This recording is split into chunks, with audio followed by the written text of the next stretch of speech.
Gadis kedua di dunia yang hamil tanpa adanya pembuahan, mirip dengan Siti Maryam Sunan Gunung Jati dan Putri Ong Tien. Kurang lebih pada tahun sekitar 1479 Sunan Gunung Jati pergi ke daratan Cina dan tinggal di daerah Nanking. Di sana ia digelar dengan sebutan Maulana Insanul Kamil. Daratan Cina sejak lama dikenal sebagai gudangnya ilmu pengobatan mata. Di sana Sunan Gunung Jati juga diberdakwah dengan jalan memanfaatkan ilmu pengobatan. Beliau menguasai ilmu pengobatan tradisional.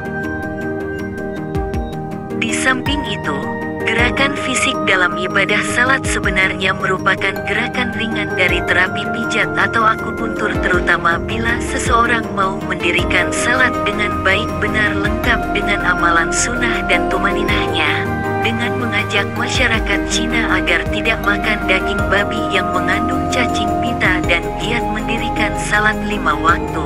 Maka orang yang berobat kepada Sunan Gunung Jati banyak yang subuh sehingga nama Gunung Jati menjadi terkenal di seluruh daratan Cina. Di negeri naga itu Sunan Gunung Jati berkenalan dengan Jenderal Cheng Ho dan sekretaris kerajaan bernama Ma Huan, serta Fei Xin. Ketiga orang ini sudah masuk Islam. Pada suatu ketika Gunung Jati berkunjung ke hadapan Kaisar Hong Yi pengganti Kaisar Yong Lolo dari dinasti Ming. Kunjungan itu Sunan Gunung Jati boleh kenalan dengan putri Kaisar yang bernama Ong Tien. Menurut versi lain yang mirip sebuah legenda, sebenarnya kedatangan Sunan Gunung Jati di negeri Cina adalah karena tidak sengaja. Pada suatu malam, beliau hendak melaksanakan salat tahajud, tapi tidak bisa khusyuk. Lalu Sunan Gunung Jati salat di masjid namun merasa tidak khusyuk juga. Sunan Gunung Jati merasa heran, padahal bagi para wali salat tahajud itu adalah kewajiban yang harus dilaksanakan dengan sebaik-baiknya. Kemudian Sunan Gunung Jati salat di atas perahu yang ditambahkan di tepian pantai Cirebon. Di sana beliau dapat salat dengan khusyuk, bahkan dapat tidur dengan nyenyak setelah salat dan berdoa. Ketika Sunan Gunung Jati terbangun merasa kaget, daratan Pulau Jawa tidak nampak lagi. Tanpa sepengetahuannya telah dihanyutkan ombak hingga sampai ke negeri Cina. Di negeri Cina Sunan Gunung Jati membuka praktek pengobatan penduduk Cina yang berobat disuruhnya melaksanakan salat. Setelah mengerjakan salat mereka sembuh makin hari namanya makin terkenal. Sunan Gunung Jati dianggap sebagai tabib sakti yang berkepanduan tinggi. Kabar adanya tabib asing yang berkepanduan tinggi terdengar oleh Kaisar. Sungguh Sunan Gunung Jati dipanggil ke istana Kaisar Cina hendak menguji kepandaian Sunan Gunung Jati sebagai seorang tadi. Dia pasti dapat mengetahui mana seorang yang hamil muda atau belum hamil. 2 orang putri Kaisar disuruh maju. Seorang di antara mereka sudah bersuami dan sedang hamil 2 bulan. Sedangkan seorang lagi masih perawan namun perutnya diganjal dengan bantal sehingga nampak seperti orang hamil. Sementara yang benar-benar hamil perutnya masih kelihatan kecil sehingga nampak seperti orang yang belum hamil. Tabib asing, "Mana di antara putriku yang hamil?" tanya Kaisar. Sunan Gunung Jati diam sejenak, ia berdoa kepada Tuhan. "Orang asing, mengapa kau diam? Cepat kau jawab," bentak Kaisar Cina. Dia, dengan menunjuk putri Ong Tien yang masih perawan.